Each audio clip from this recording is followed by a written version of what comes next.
have come to the final presentation. And we must say that we've covered a lot of information, and I hope that we've learned a lot. I pray that that which we have learned we will put into practice. So once again, it is and has been my pleasure being with you throughout this entire week. So I want to say welcome to each and everyone, to all of our visitors who have been with us throughout the week, and maybe this is your first time, welcome to you. But to all the members of the Newark Church, thank you very much, and may God richly bless you. All right, this evening we are going to take a little different approach to what we've been doing, because it's our last session, and I'm sure that some of you may have questions. So I do want to provide some time for questions, and hopefully I can answer those questions. If I cannot answer the questions, then you can always reach out to me, and I will do some follow-up with you to provide you with the answers to the questions you're asking. Let us say a word of prayer, and we'll begin. Loving Lord, we thank you for this opportunity. We ask that you be with us now as we enter this final session of our Health, Hope, and Healing seminar. May you bless us and grant to us the understanding that we need. And the blessing of health is what we are asking for at this time. Not just physical health, but spiritual health. Therefore, we commit ourselves into your hands in Jesus' name. Amen. Health, hope, and healing. That has been our theme, and I hope that you carry it with you wherever you go. This morning, actually in our midday service, we went over the laws of health. And one of the laws of health, the law that deals with water. Lots of water. Lots of water.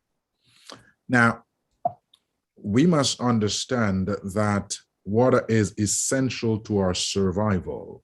I shared this slide with you this morning, and I'm going to come back to it later on, hopefully.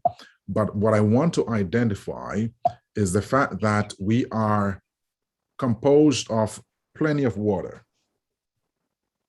Okay, all right. I thought I rearranged some of my slides, so I didn't want that one to come yet, but we'll get back to it. So the topic for this evening is hydrotherapy. Hydrotherapy, which is water treatments or water therapy. So whenever you hear the term hydrotherapy, we're talking about water treatments. Now, oftentimes, and if you Google hydrotherapy, you'll find people in pools, oftentimes, doing that type of physical therapy, albeit water therapy. Maybe suffering from a stroke or from some type of debilitating accident or surgery, and they need to go through therapy. So oftentimes you'll see that.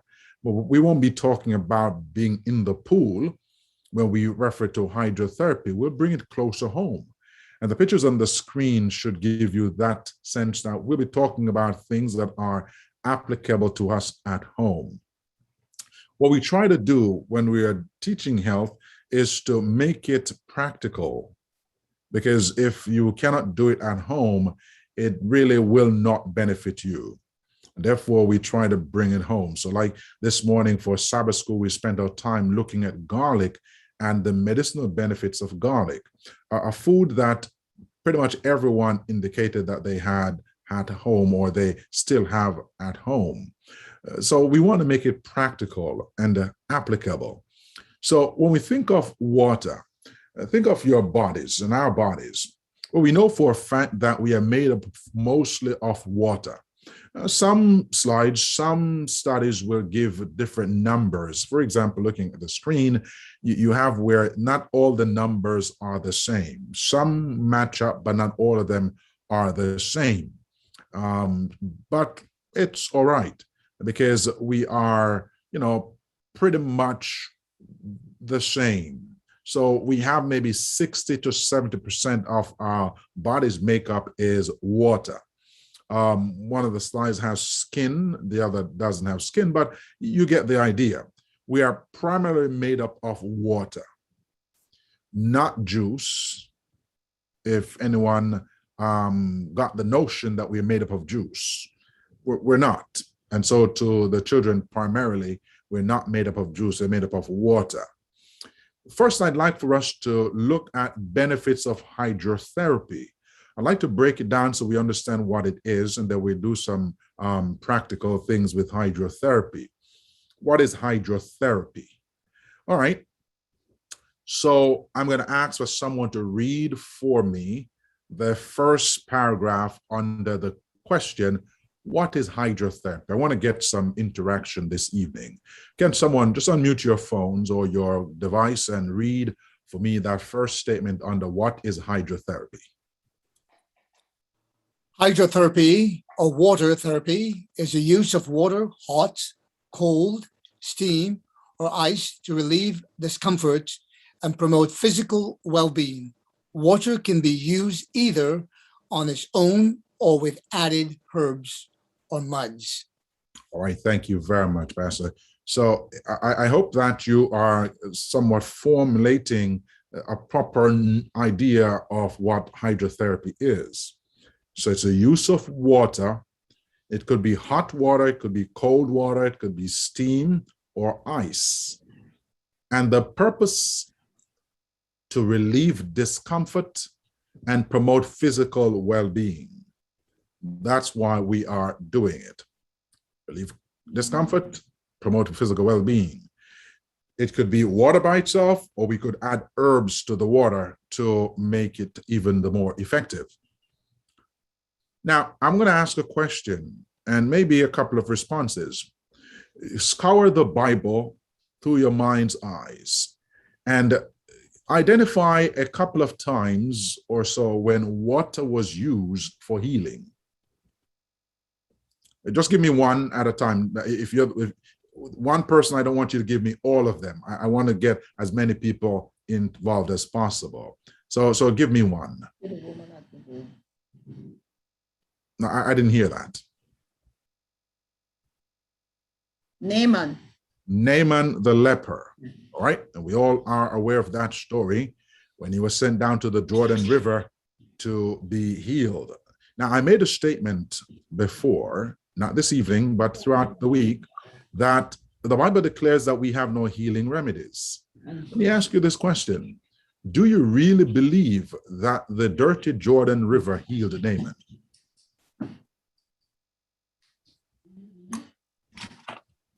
Anyone? Would you repeat that, please? Do you believe that the dirty Jordan River was what healed Naaman? No. No. Okay. In fact, I think he'd get more bacterial infection from that dirty water because his wounds were open. He had leprosy. But you know, I read a statement in Prophets and Kings where Ellen White said, the reason why God did not send Naaman to the rivers in Damascus, which were beautiful rivers, because you heard what he said, because they set up shrines at those rivers where they worshiped their gods. And going there and getting healed, he would worship those gods and give those gods the credit instead of the God of Israel. So God sent him to a dirty river Jordan. So there's no reason for him to give credit to the dirty water for healing him. The point is that it is not the thing we're using, the remedy that we are using, that we should give credit to. We give credit to the God of the remedy. Are you all with me? Yeah. All right. All right. Another example, another water example in the Bible.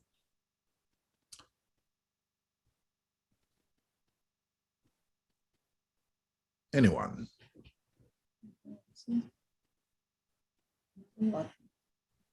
Can't think of one?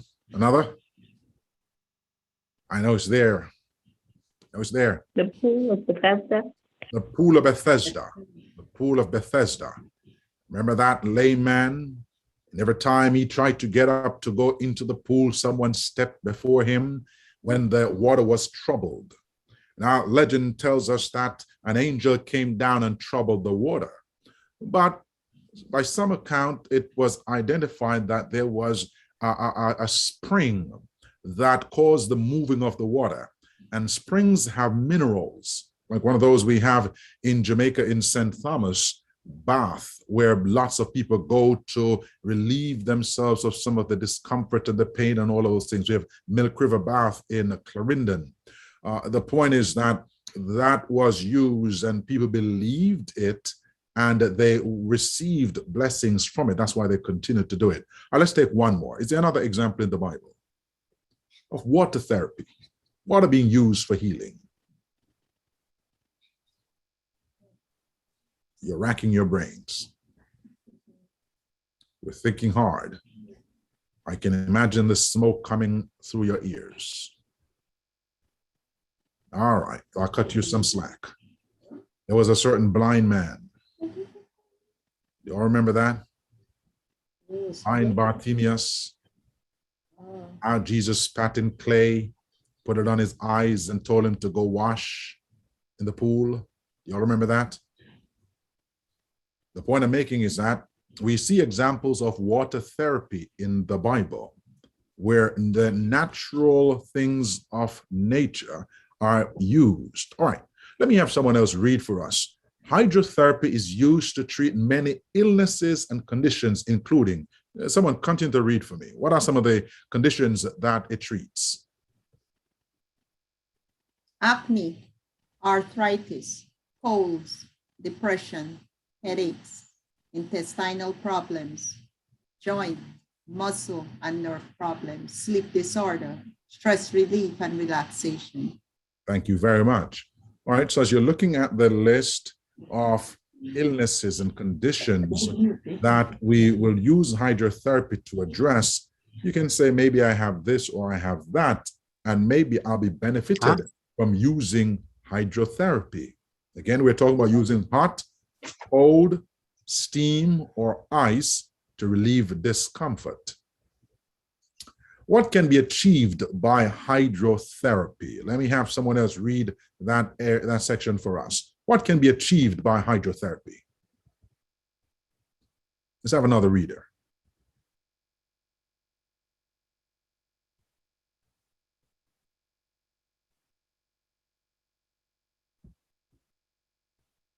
The quicker we jump in and read is the faster we'll go. There's about 73 of us on the line. Okay, reduction or relief of sudden or long-lasting pain. Mm-hmm. Loosening of tense, tight muscles and encouraging relaxation. Dramatic increase in the elimination of waste, thus assisting natural body detoxification processes. Increase in the metabolic rate and digestion activity. Hydration of the cells, improvements in skin and muscle tone, boosting the immune system, allowing it to function more efficiently, improve function in the internal organs by stimulating the blood supply, restoration of balance between body, mind, and emotional energies. All right, thank you very much. All right, a mouthful, a number of benefits, number of objectives for the use of hydrotherapy. And as you're looking at it, you're now identifying what relief do I need from sudden or long-term pain. For instance, if you are playing a sport, or not even playing a sport, but you're walking and you step wrong and you twist your ankle, you sprain your ankle, one of the things that they tell us to do is to use this acronym called RICE. And in that, there is ice. So you want to put ice because, and right now, hydrotherapy includes ice. So ice will now help to reduce the swelling. How does this really work in terms of ice? The thing is that if you remember what I told you before, that your blood prefers warm because our body's temperature is 98.6. So the blood prefers warm. And so it moves towards the warm area. Now, the tendency is if the body suffers injury, if you remember last time I told you that immediately the process of recovery begins immediately. So what the body does is to send a lot of blood to that area that was injured. But with that blood now, there will be an increased swelling because there's more blood accumulating. There's inflammation. So what ice does, the blood refuses to go towards the cold, so it stays away. And so by putting ice on, it reduces the inflammation, hence reduces the likelihood of a swelling. Hope that made sense to you. Also, they say elevate, because with gravity, if your feet are hanging down, then the blood will tend to want to go to that area. But if it's elevated, then it has a harder time getting to that distant area. So that's why they introduced the rice, right? You relax. Nice, you compress, you elevate. So when we keep those things in mind, we're already using some of these, but we might not have thought about that we're doing hydrotherapy when we do these things. And we're seeing that even in the medical field, these things are recommended. When athletes play, they play soccer, basketball, physical sports. Sometimes at the end of their game, they take an ice bath because what it does, reduces inflammation, reduces swelling, so they can have a quicker recovery time. Something to keep in mind. Now, we also are seeing that it can loosen, tighten, encourages relaxation. We think of relaxation like you want to have a nice evening, you want to get a good night rest, and you take a nice warm bath to help calm the nerves, to cause you to relax so you can sleep better. So water has the ability to do that. And so, you know, the temperature of the water has a lot to do with the objective that you have. Because if you want to have a good night rest, a cold shower at night is not the best thing to do.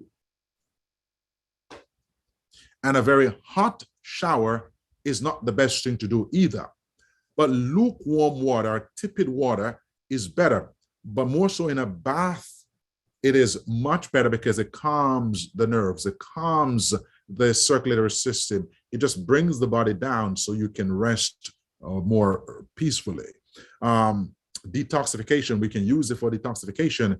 Combined with using some of the herbs, we can detoxify the body. This one we spoke about manipulating the circulatory system using hot and cold showers, increase the metabolic rate and digestion activity. And so by manipulating the system, we can speed up the process. For instance, we can induce sweating.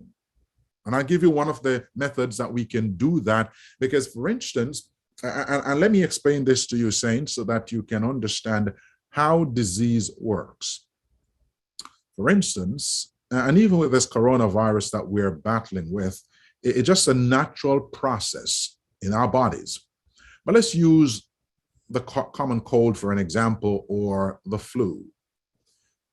When we contract the flu, or we catch a cold, as we would say, the body recognizes this foreign invader and does something about it to get rid of it.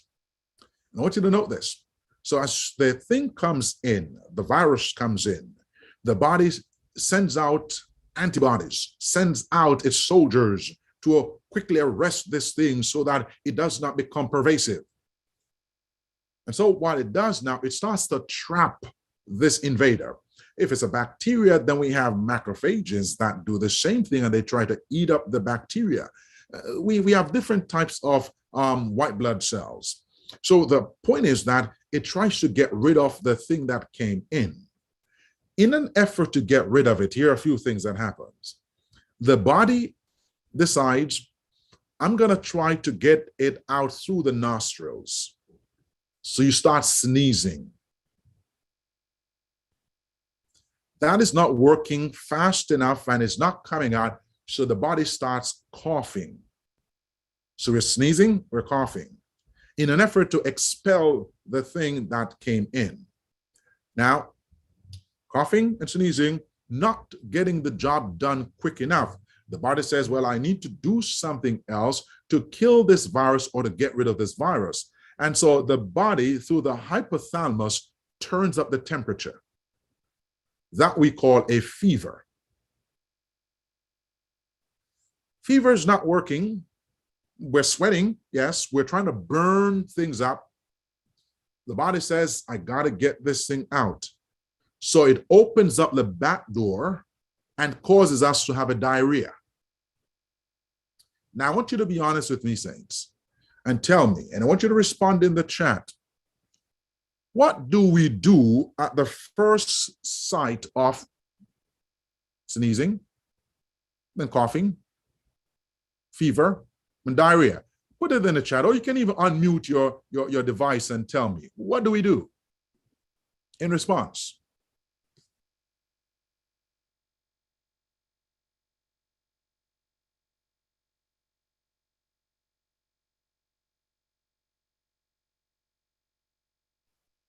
Talk to me, saints. Anyone? Let me open the chat and see if you're writing in the chat. You may not want to speak. All right. Take medication. All right. We cannot unmute. All right. Some of them are saying they cannot unmute. Sorry about that. If you're not able to unmute, just type it in the chat, give a response. But it would be nice if some of you are able to unmute. We don't want to disrupt the program with people having things going on in their backgrounds. But I don't mind if we get a couple of folks responding audibly. Now, take a pill. I like that. Take a pill. Take a pill. All right. So we take something to stop the sneezing. We take something to stop the coughing. We take something to break the fever. And we take something to plug up the back door. So when we do this, what do you think happens to the thing the body's trying to get out? Get stuck in there. Get stuck in there. All right, it stays in. There we go. So what we should do, when I see someone say, no, let it continue, I agree. We should allow nature to run its course. What we should do is to stop and rest, drink a lot of water, do things to assist nature in reestablishing a right condition in the body. But when we try to stop nature, then after a while, it knocks us out. Whether you want to or not, you're put down. And you are forced to rest. So the point that I'm making is hydrotherapy comes in as one of the modalities where we can now assist nature in our effort to reestablish right conditions in the body. Therefore, we ought not to try and stop nature. What we can do is to regulate things. For instance, if the fever is going up too high, then you can somewhat control the fever. Because if it's too high, when doctors are concerned if it's 101 and going up, because a person who has a very high temperature can end up having a seizure. So we do want to monitor that. So it's always good to have a thermometer at home, especially during this time where your employers are being vigilant and making sure you don't have a temperature coming into work. So have one at home so you can check your own temperature. But watch the temperature. And if it's not really high, it's 99.9 or 100, monitor that. But it's the body's way of burning up the virus in order to get rid of it. All right. So I wanted to just divert a little so that we can go through that process, how we relate to disease. I mentioned it, ascertain the cause. Unhealthful, wrong habits should be changed. Unhealthful conditions should be changed. And then nature is to be assisted. And so water therapy is a part of assisting nature. Hydration of the cells. Keep cool, drink water, shower. I like that. and rest. Thank you very much. Now, hydration of the cells. We will talk about that because you notice how we saw that our bodies are made up of about 60 to 70 or 75% of water. Here's a question to you. When should you drink water? When you say, I'm thirsty, or is that too late? When should you drink water? Should it be habitual or, all right, whoever Safari is says it's too late. Throughout the day, Sister Wright says, first thing in the morning and before meals. Deborah, thank you very much. And we'll touch on that habitually. So water should be drunk habitually, not when you say, I'm thirsty. When you say you're thirsty, the cells have been crying out for a long time. So it should be habitual. So hydration of the cells is very, very important because it improves the skin, gets rid of a lot of the acne and things that the body's trying to get rid of through the pores. So we want to drink habitually. You said every 15 minutes to sip water, and that's what was said this morning, continually throughout the day. Now, not while you're eating though, all right? So not while you're eating, you should be drinking water, but before you drink, before you eat, and after you drink, sometime after you drink. But as you're going throughout the day, you should be sipping water. Sometimes we gulp the water. We drink a whole bottle one time. That is not the best way to drink water. One of the things I often say, and people think I'm crazy by saying this, we should eat our liquids and drink our food. Does that make any sense?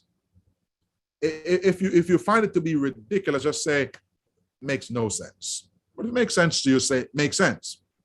Let me explain a little further. You see, when we chew well enough and liquefy our food, then that's the drinking. But when it comes to juice and water, we should somehow swirl it around in our mouth, so mixing with the saliva so that it becomes digestible. All right? I appreciate that. You said makes no sense. But now that I've explained it to you a little further, I hope it makes sense. There we go. All right? So it's eating your liquids and drinking your solids so that we can maximize the benefits of the foods and drinks that we're ingesting. All right, boosting the immune system. This morning we spoke about the immune system, boosting the immune system and allowing it to function more efficiently. Improved function of the internal organs by stimulating their blood supply. We spoke about manipulating it and restoration of balance between body, mind, and our emotional energies. All right, let's keep going. As you look at your screen, you're seeing hydrotherapy, use of water for pain relief and treatment. We could do hot compresses. Also, we can do cold compresses. So there are hot compresses we can do cold. We can use the shower, we can use swimming, we can use a bath. There are different ways that we can do this hydrotherapy to relieve pain. And therefore, I want to get into some of these. When we talk about drinking water, the thing is that water provides so many benefits. Let's just look at a number of them real quickly. Number one, drinking water in the morning can boost memory and concentration. So one thing I do is first thing upon arising, I drink water, right? Drink water. Now, you can add some lemon to this water because also you use it to prepare for breakfast. It activates the digestive system in preparing for breakfast. So putting a little lemon water. Now, never drink water from the fridge. So you don't want to drink cold water first thing in the morning. You can drink warm water or room temperature water, but not cold water. That is not good for the system, especially if the body is at a certain temperature. You do not want to shock the system first thing in the morning. Drinking water before a meal improves both taste and digestion. And that's why we encourage drinking throughout the day. Oftentimes, people don't drink enough water throughout the day, and that's why when they're eating, they want to drink at the same time. But if you're drinking throughout the day and drinking about 20 minutes or half an hour before you eat, the food will taste better and it improves your digestion. Drinking water during the cold and flu seasons help ward off germs. So keep drinking your water. Keep drinking your water. Number 4, drinking water when you're tired can give you an energy boost. And sometimes you may feel hungry, but it may not be that you need to eat at the time, but drinking water can also fill you up. Drinking water before a meal can reduce your calorie intake by 13%. Notice again, we're not advocating eating and drinking at the same time, but drinking before. It can also allow you to not eat as much as you would if you did not drink. All right. What does water do for your body? Let's look at that for a moment. What does water do for your body? All right. Forms saliva. Keeps mucosal membranes moist. Allows body cells to grow, reproduce, and survive. Flushes body waste mainly in urine. And as I mentioned urine, let me ask you this. What color should your urine be? If everything is good, what color should it be? Let's put it in the chat. What color should it be?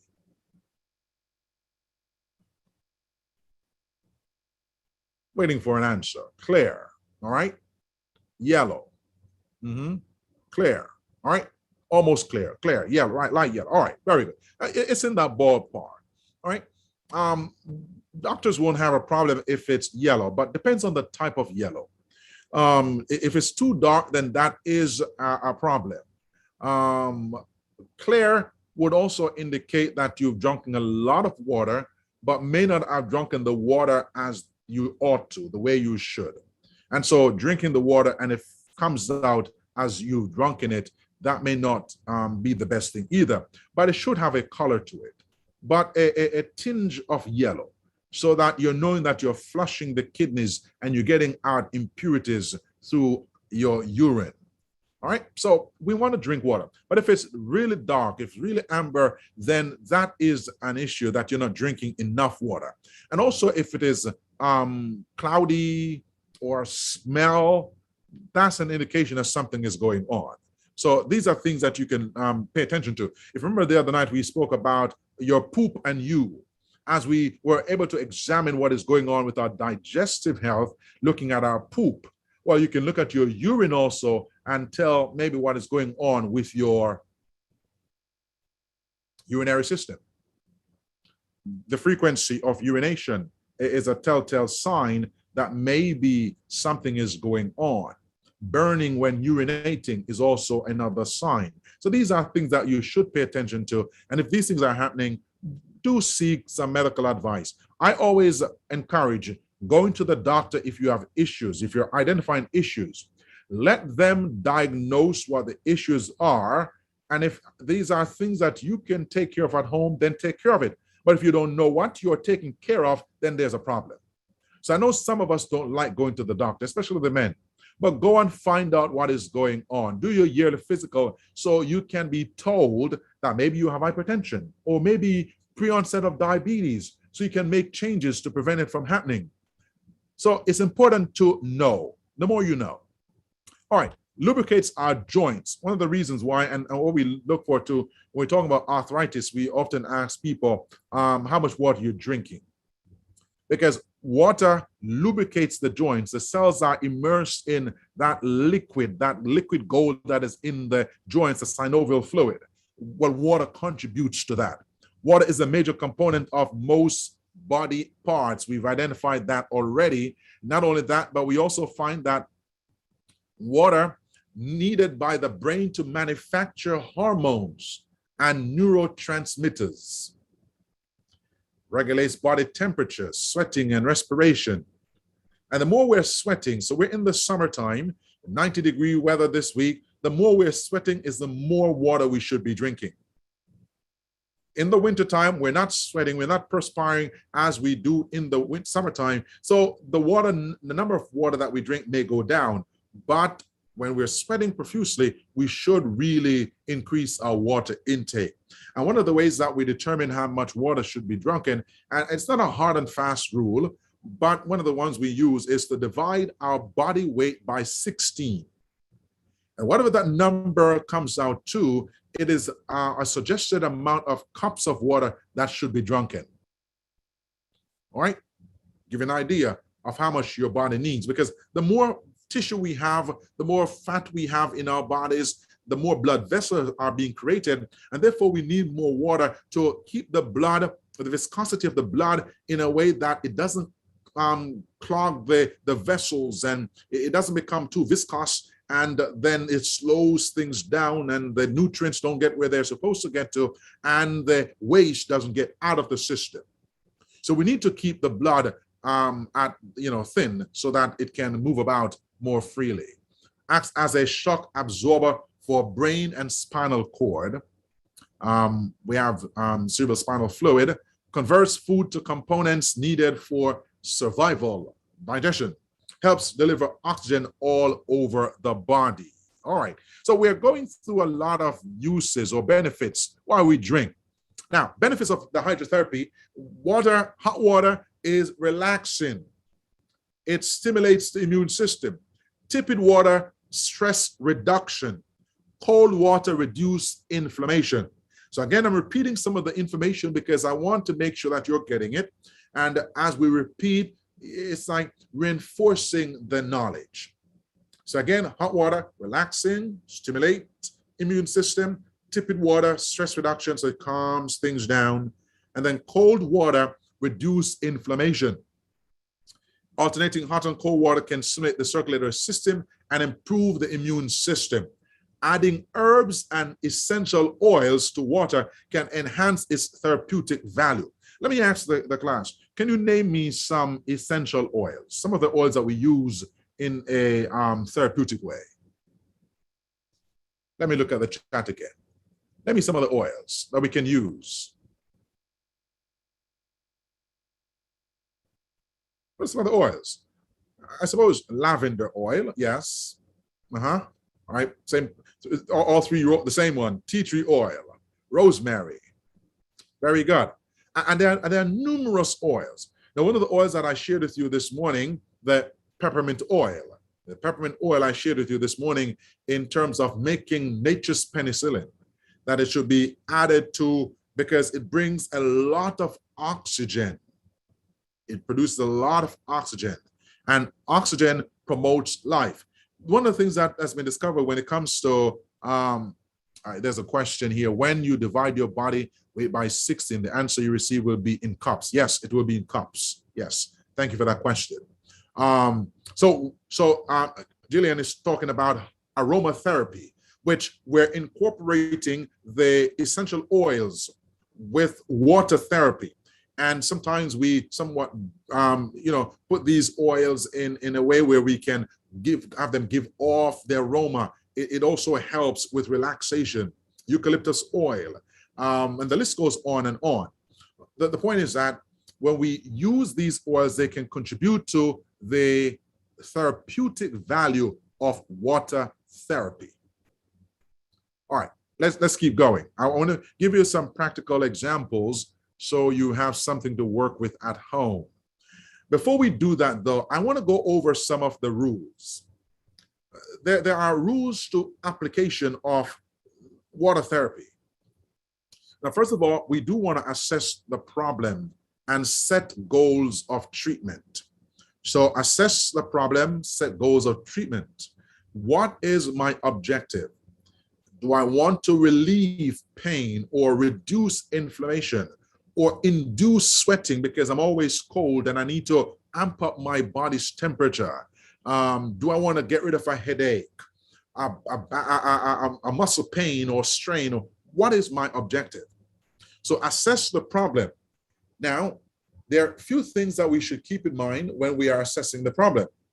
Determine if most appropriate treatment. So it's important that we don't think one method is for everyone. A person who may be bedridden cannot get up to take a shower, but there are other things that can be done while the person is in bed. Or a person who may be trached in a hospital, they can't do the same thing for that person that they would do for another person who is mobile. And so sponge baths may be what they'll do for that person. Friction rub, brisk friction rub can also stimulate the circulatory system. And so they use cold mittens and do friction rub, like rub it vigorously over the body of the person so that it can stimulate the underlying tissues and cause a manipulation of the circulatory system. So the point is that not one thing can be used for everyone. And also when it comes to diabetics, we want to look for contraindications. So with the diabetic, it is not recommended that diabetics do, like, say, hot foot baths, because they may be suffering from neuropathy and the extremity has lost the acute sense of feeling, and they put their feet in scalding water and cause injury. And it's always better for someone to help when it comes to diabetics to make sure that they test the water for them so that they do not hurt themselves. So there are these contraindications. There are a number of them. I won't go in all of them because of time, and then also depend on what modality you're using. Select appropriate form of hydrotherapy, whether you're going to use a bath, like a whirlpool, your tub at home, a non-immersive device, meaning it's not something that you're going to put your entire body in or you're going to put your feet in, but something that's going to be topical, like a fomentation or ice.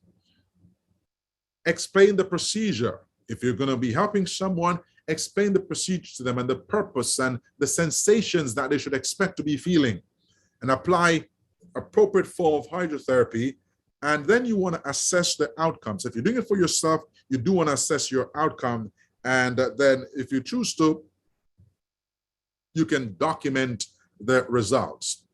All right. With all that said, I'm going to take just a few more minutes before I open up for some questions. Hot application.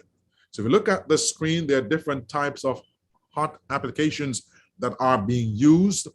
I'm not sure what you have at home, but I'm almost certain that everyone at home has a pot or has a basin. If you don't have a shower, you do have a tub. If you don't have a tub, you have a shower. But you have some means. You may have a big basin that you can sit in, or you may have a hot water bag. But if you don't have a hot water bag, you have a water bottle. You can use it also. Because a hot water bottle, you can put the water in as hot as possible and then wrap it in a towel so you do not burn yourself. There are heating lamps, as you're seeing on the screen. So there are different ways that we can apply. And to say that I don't have anything that I can use, not necessarily true. We want to use what is at hand. When God called Moses from the burning bush, and Moses was making all sorts of excuses and said, God, I can't do this, I can't do that. God asked him, what is that in your hand? Was his rod. And be it known unto you, that's the same rod that God used to deliver Israel out of Egypt.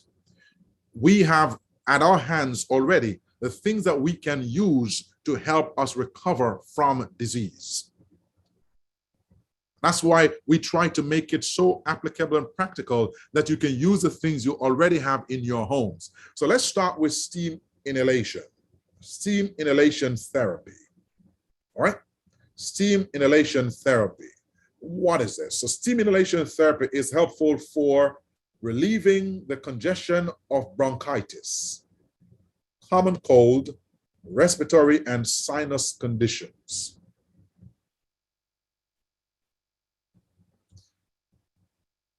Now, how do we do this? Steam inhalation opens up the congested sinuses and lung passages, allowing you to discharge mucus, breathe more easily, and heal faster. Effective and without side effects. This therapy loosens hardened phlegm in the bronchial tubes in order to eliminate them from the body. Now, if you're looking at your screen, it's giving you an idea of how to do this steam inhalation. What I do at home, I put on a pot of water on the stove. You could almost bring it to a boil. It doesn't necessarily have to boil, but you could almost bring it to a boil. But if it's boiling, no problem. You take it off the stove and put it on a surface whether the table in the picture here you're seeing also is placed on a chair. And then you're gonna now put your head over the basin or the pot.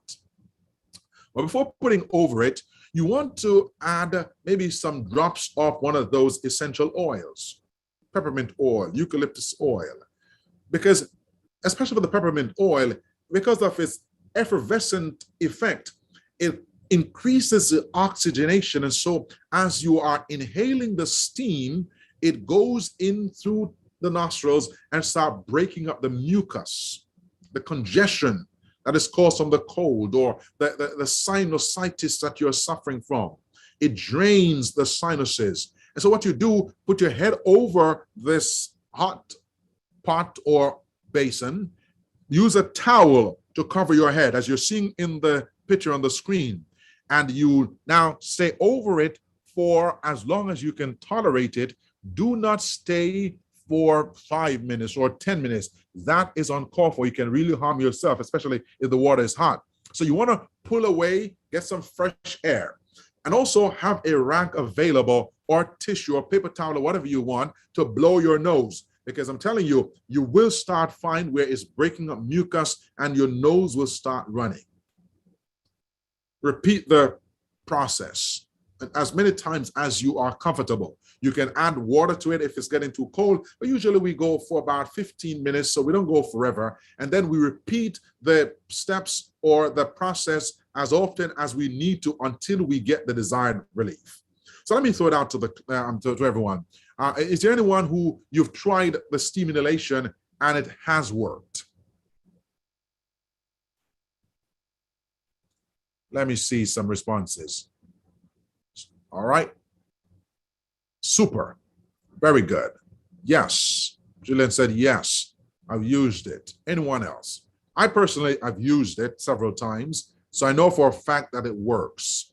Not everyone will get all the result they're looking for. Someone said almost instant. Sister Betty said yes. All right. So we do find that it's a simple home remedy.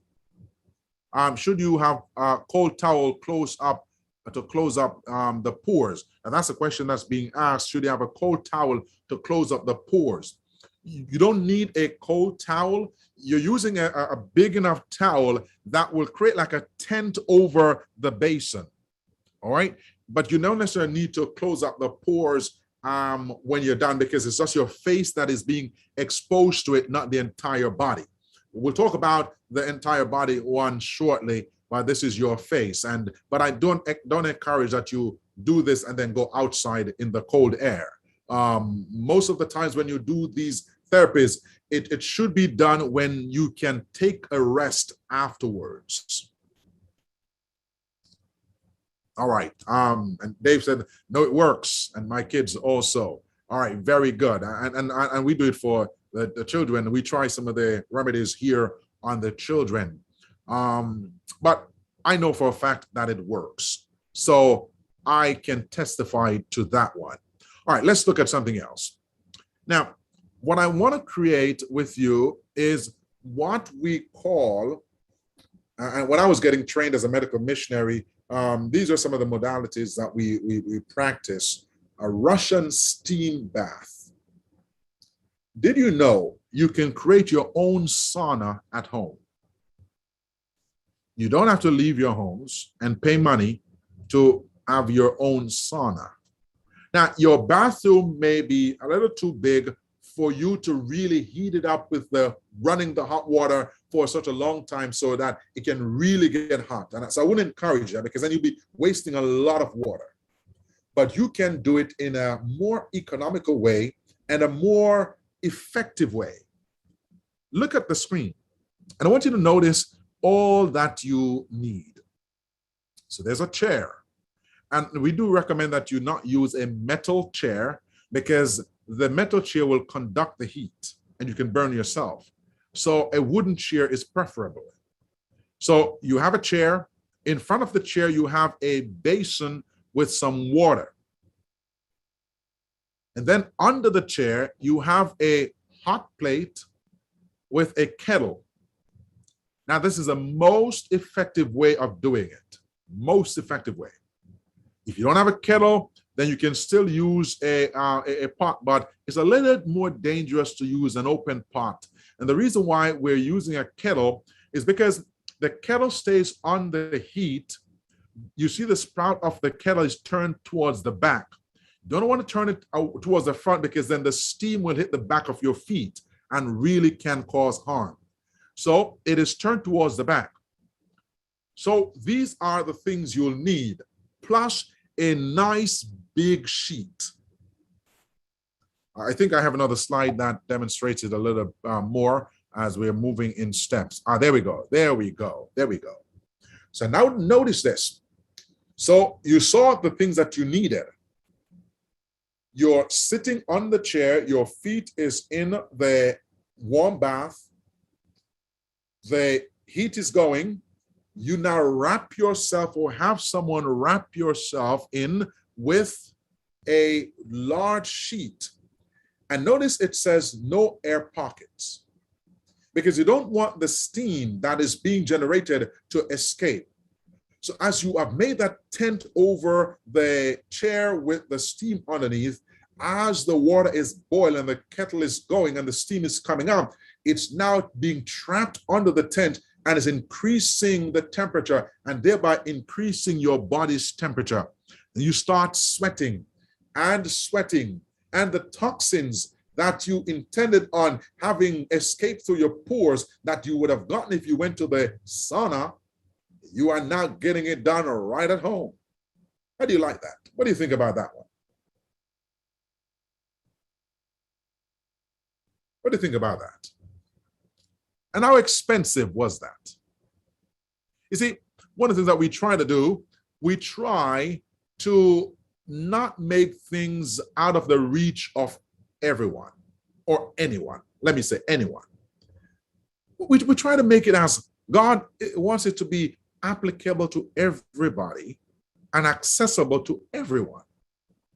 So that's why, when we're getting trained, we're taught how to do things with what we already have. And I know everybody has a sheet, has a chair, has a basin. You may not have a kettle, because not many people have kettles these days, but you can be creative. Simple, exactly. Simple. All right. Now, let me go to another one before I start taking questions. I intend to be done around 7:30, giving an extra half an hour for some questions. All right, notice this. So this person may not be able to get out of bed and do the hot steam bath or the Russian bath, any of those things, but we can do it while they're lying in bed. One of the things that we could do is what we call fomentations. Just a little note on the Russian steam bath. One of the things that could be done is to put cold on the forehead, because we do want the blood to stay in the warm area and not migrate to the brain. So put cold on the forehead to keep the blood in the area where we are raising the temperature. Also, we don't want the temperature to become too high that it also causes a raised temperature internally in the brain. So we try to keep the brain at a certain temperature so that it doesn't have any negative effects. All right, that's something to keep in mind. Now, with the fomentation, what this is, if you notice on the screen, the person's feet, they're in the hot foot bath. Dry towel, that's recommended, but it's not a necessity. And the fomentation onto the chest and on the back, and a cold compress on the forehead or on the face. You may ask the question, well, what is fomentation? What is fomentation? It's not like when you say somebody's fomenting at the mouth. So now fomentation is this. And I hope I did save that slide. Let me go. All right, I'm going to go back to that one in a few minutes, but here we go with fomentation. So what you want to do, just a few things you need to have for a fomentation. So you want to have hot water. So make sure you have hot water, boiling water preferably, and then you're going to put the your cloth or your rag, as we say, in the hot water. And then you will wring this water out, then put the hot rag or towel in a dry towel or a woolen cloth and fold it over onto it.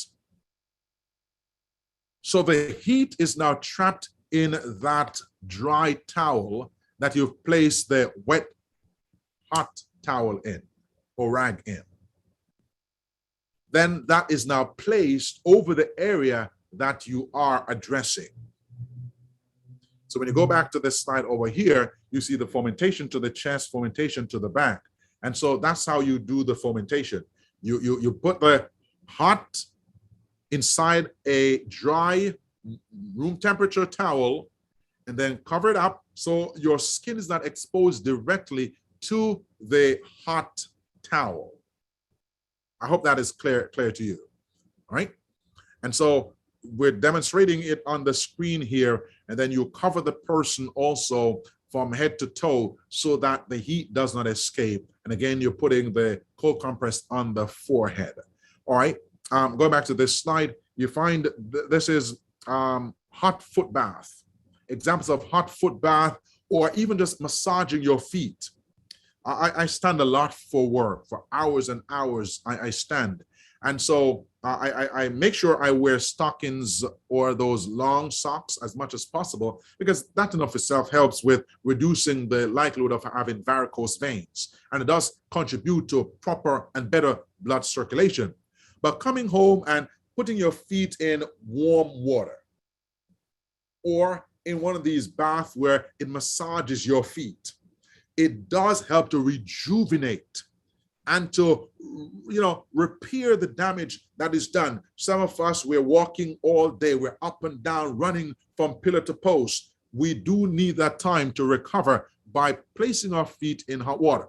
Now, one of the things that we do address with a hot foot bath, example, is an headache. So a lot of our headaches may be congestion headaches. And so with the blood congesting in the head, it increases the tension and causes headaches.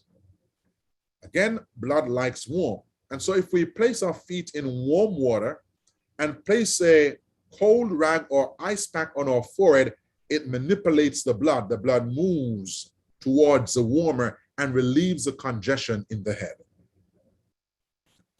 Didn't have to take a pill that has some side effects with it. So these are some of the simple home remedies that we can use, my friends. Lastly, soaking. And one of the things that we love to use is Epsom salt. Epsom salt is really good. And even on the box, it tells you that Epsom salt draws toxins. I hope you're seeing it on your screen.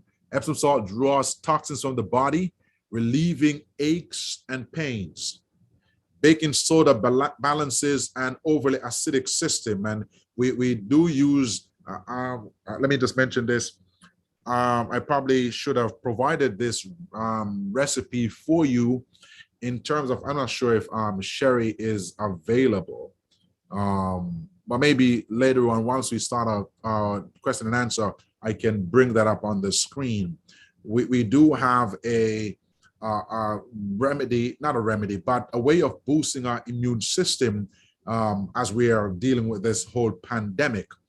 And baking soda, that's why it triggered my memory, because baking soda is also in that recipe that we use for boosting our immune systems as we are facing the pandemic. There are a few things in it, but if I get my hands on it, then I'll share that with you. But sea salt soothes, healing open sores and blemishes. Ground ginger increases circulation. Vinegar soothes and softens the skin. And so why I'm mentioning these is because they can be used to detoxify the body. So up top, you see a recipe that is recommended that can be used to detoxify. This is a detox bath, not one that you'll be drinking or consuming. a detox bath. 2 cups of Epsom salt, 2 cups of baking soda, 2 cups of sea salt, a tablespoon of ground ginger, 1 cup vinegar, few drops of oil. This is for a bath, all right? To soak yourself in so that you can detoxify the body, all right? All right, let me stop here. There are others that we could talk about, but I do want to give the opportunity for a few questions. And like I said, if I have the answers, I will share what I know. If I don't have the answers, then we can follow up with that. And while I'm saying that, just want to mention this. Let me mention this to you. In the past, I've conducted several medical missionary training schools. We finished one in July. I think July 3rd was our graduation, and it was all virtual. So just want to let you know that I'm planning to have another medical missionary training school coming up in the months of October and November. It will be on Sabbath afternoons. Again, it will be virtual, so you can sit in the comfort of your homes on a platform like this and be a part of the class or the school. My information is there, so you can take my information. You can reach out to me. You can text me. I respond to the text more readily than phone calls because at times I may not be able to have a conversation. So you can text me, ask questions, even questions related to certain health issues that you may be having. Or if you have an interest in being a part of the class and being trained as a medical missionary, the information is there. My number is there. And Sister Barbara Stanislaus, her number is there. She helps organize the classes with me. Sister Dale is at your church. She was trained last year. So talk to her if you're interested and be a part of this upcoming class. All right. At the end of the class, you will be given a certification as a lifestyle consultant and educator, which is what I am, a lifestyle consultant and educator. All right, I'm going to leave that up on the screen. I'm going to ask if we could allow for questions to be asked at this time. If there are questions, you may go right ahead and ask your questions. We're going to take about 15 minutes to do that. Unmute. Good afternoon. Good afternoon. Good afternoon. Yeah, so I just wanted to add an experience I had with the cold water therapy. There are sometimes, I don't have a diagnosis for it, but sometimes my palms, they get swollen and red and very itchy. Just suddenly, my fingers would puff up. And then I would put them under cold water, running water preferably, and within minutes, everything was gone. Everything was improved within minutes. So that's one of the things I know cold water does. All right, thank you very much, Natalie, for that. And we do like the testimonies to help to solidify and encourage others. All right, and anyone else. Even if you don't have a question, but you have an experience that you'd like to share how using natural remedies has helped you. Yeah, I have a question about the sauna. With the kettle, do you keep the kettle plugged in so that the water keeps boiling when you're under the seat? Yes, you keep it going, keep it plugged in, or if you have a hot plate, you keep it on as you're doing the procedure so that the steam continues to flow. Right. If you turn it off, then it will So what about the water that you have your feet in? What temperature should that be? It's warm water. It's warm water. It doesn't have to be hot water where it's scalded in, but warm water. If you can make it a little warmer than normal, then and you can tolerate that, that is fine also. But as it's under the tent with the steam, its temperature will also increase. Okay. All right. Thanks. All right. Thank you, Auntie. You're welcome. All right. Any other questions or comments?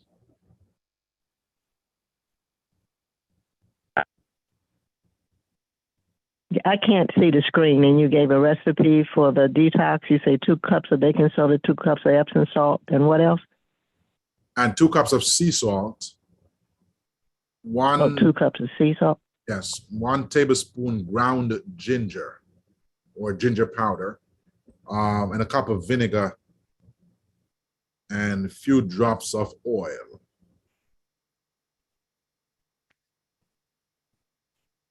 Sister Summer, Okay, 1 yeah. cup of vinegar, 2 cups of sea salt, 2 cups of baking and soda. you say 2 cups of baking soda. Yes, and 2 cups of and Epsom 2 cups salt. and Epsom salt. Okay, thank you. All right, you're welcome. All right.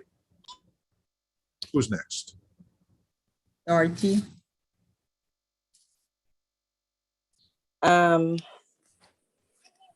The question, who can take the steam bath? Somebody who, for example, what if the person have certain conditions, who can take that steam bath, the one with the tent? All right, and I appreciate that question. And so let me give you the indications for the steam bath, then I'll give you the contraindications. Right? Give you the indications. So rheumatoid arthritis, that's one of the indications. Hypotension, not hypotension, yeah, because you want to speed things up. All right, symptoms indicating the onset of cold, of the flu, or influenza-like disease. okay, Preparation for cold procedures to produce sweating and for a sedative effect, 15, 20 minutes, as I said, about 15 minutes or so. All right, now, contraindications. Diabetes. When we say contraindications, these are the individuals that you have to be careful of, or individuals that should not be doing this. So I really appreciate your question. So diabetics, those who have valvular heart disease. Yes. Or emaciated person. Emaciated person meaning someone who doesn't have flesh on their bodies. All right, just skin and bone. Advanced arteriosclerosis. And also high blood pressure. Okay. Okay. All right. Thank you. All right. So thank you very much, Sister Salmon, for that question. Yeah. Hello, if I may ask, how effective are these methods for protecting us against COVID? How effective are they in protecting us against COVID? All right. If you, I'm not sure if you were a part of the service earlier today, where we were talking about strengthening the immune system. The focus of strengthening the immune system is drawn from the verse in Mark 3:7, where Jesus said that in order for one to come in and spoil the strong man's house, he must first bind the strong man. Then he can plunder his house. The idea is if the immune system is kept in optimal health or tip-top shape, it's harder for us to succumb to disease. COVID virus as an example. If we do contract the virus, if our immune system is in optimal shape, then we will recover quicker. We'll not have the type of symptoms or have this type of problems that others have had with the virus. So the objective is to keep our immune system in tip-top shape. Now, what we've been looking at are some of the water therapies that help to boost the immune system. So the focus is the immune system. Not saying that doing the Russian steam bath will prevent you from getting COVID, but doing the Russian steam bath helps with your overall well-being to help you resist contracting COVID, or if you do contract, help you recover more quickly because your immune system will help to fight off the virus as you use other things of nature to help your body sustain itself. All right, hope that makes sense. Yes, it does. Thank you. All right, you're welcome. One more question, Hilda Clarke. Is it all the DIY detox bath, it also goes for all that you mentioned with the steam bath there? No, so you don't have to do them complementarily, right? But if you're doing a soak or a detox, so like you can do a foot soak, you can do a detox.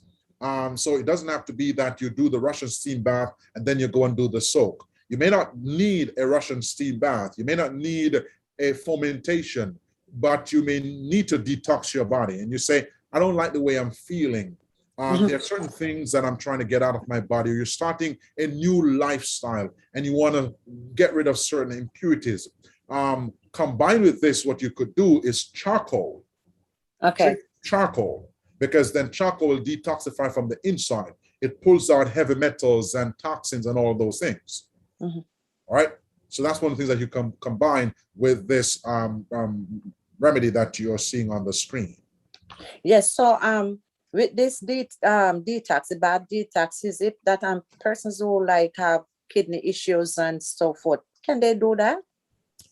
They can, most certainly they can. Yeah, they can, because also with kidney issues, you're having where more impurities are staying in the body. Okay. Right? So using other ways of trying to get out impurities is encouraged. All right. Okay. Thanks. And think about it too, where not just for the detox, but as you know, Epsom salt is good for sprains and strains and aches and pains. So you injure your feet, you do want to soak it in some Epsom salt. It will help to relieve the strain and the inflammation. So it can be used for those reasons too. So it's not just for the bath, but for a myriad of things. And even if you're not detoxing, having a lavender Epsom salt bath before going to bed, nothing wrong with that. Okay. Calms the system down, helps to induce sleep. All right. So we can do that. And you go to Walmart that I know offhand, that they have different types of Epsom salt that they have put already, say they have put coconut extract, or they put lavender or chamomile. So it's all prepared already. You just pour it in the tub and you just lay in it. And mind you, the water needs to be not somewhat warm, but maybe on the hotter side of things, but as you can tolerate. But again, keep in mind the contraindications for diabetics, especially, and those who have a vascular disease. Just want to be mindful of that, especially peripheral vascular disease. Want to be mindful of those people who are putting themselves in hot water. I hope I've said it enough times for no one to go away knowing that they have peripheral vascular disease or diabetes and still put themselves in danger. I hope that I've said it numerous times and clearly enough. Is there a special oil that you could use in this detox? Whether it's lavender oil? It could be any one of the essential oils. Okay, essential. Okay. Which one of the hydrotherapy methods can work best with fibromyalgia? That I don't have an answer for. I would have to look into that, but I don't have an answer for the fibromyalgia. So I would not want to speak off the cuff and not give you the correct information. All right? No problem. All right. Is there any benefit in drinking water from the fridge, like cold water? Any point? I don't know of any benefits, except that at times it tastes good. That's the only benefit I know, especially when you're outside working in the sun and you're hot. And there's a tendency that a cold beverage will make you feel better. So other than that, I don't know of any other reasons why we drink cold water. I saw a review where it said if the first thing in the morning, if you have a cup of cold water, it improves your metabolism. I don't know if that's true, but so what has been discovered is that what cold does, it, especially if you're trying to lose weight, cold does increase your metabolic rate, because it induces shivering. And so the cells, they shiver. And the more they shiver is the more energy that they expend. And so you lose more fat or you burn more calorie. So that's some information that is coming out. But in terms of drinking cold water first thing in the morning, it is somewhat contradictory because the body's temperature is pretty warm. And to introduce something that cold first thing in the morning shocks the system. That's right. And in order for cold that is ingested to be digested, it needs to warm up first. So when we put something cold in the stomach has to get it to the temperature that the body can assimilate it, so it does not incorporate cold into the system readily. It has to warm it up. And so the more cold we're drinking or eating at the same time, it puts more of a pressure on the stomach to warm it up. And so then digestion can be delayed because it's expending a lot of energy in trying to get things to a certain temperature. All right. All right. I'll take a couple more questions or comments.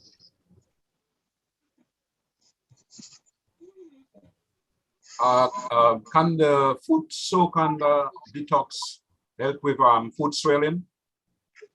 It can, but add the Epsom salt to it. Add the Epsom salt to it because Epsom salt will help to with sprains, because sprains results in swelling. So it can help with that. There are other things that could be added to the water also that can help with reducing swelling, but also there are other foods that could be used for swelling. For instance, a person who has arthritis and the joints are swollen, one of the things that somehow have shown to help with swelling is cabbage. Using the cabbage leaf. Somehow one of the ways that we kind of like activate the cabbage is to put it in hot water, or use your iron that you use for ironing your clothes and run it over it. And so what it does, the cabbage makes it sweat, and you put it over the affected area or the joint that is swollen, and it helps to pull inflammation and reduce swelling. Potatoes can do the same thing too. All right, so not only the water therapy, but there are other things we can use in order to reduce swelling in different areas. All right. Okay, yes, but besides the swelling of the joints, I was really thinking of the swelling of the instep. Of the what? The instep? Yes, yes. Okay, you mean like so like your foot? Yeah, right. Really the foot, yes. Right. Well, like I said, adding some Epsom salt to the water will hold help. that, don't make it fall. You're gonna make the crumbs fall all over. All right. Yes. So adding some Epsom salt will help with that, reducing swelling. And then you're using so onion also will help to draw toxins out of the feet. Even tying onion, shredded onion to the sole of the feet and keeping our socks on helps to pull inflammation through the sole of the feet. So there are a few things that can be done to help reduce the swelling of the foot. Also, you want to make sure that you are looking at the cause and reasoning from cause to effect, because a lot of times the cure is in the cause. And I hope everyone is getting that. The cure is in the cause. And if we can alleviate the cause, we can cure the problem. All right. I see Kevin, your hand is raised. All right, thank you. You're welcome. Yes, I wanted to say that the slicing of the onion on your feet actually works, because when my kids get sick or anyone in my house, we use sliced onions and it does improve their symptoms. My question though is, are there any benefits to perennial steaming, especially for women? Ask the question again. Are there any benefits or any research on perennial steaming? Perennial steaming.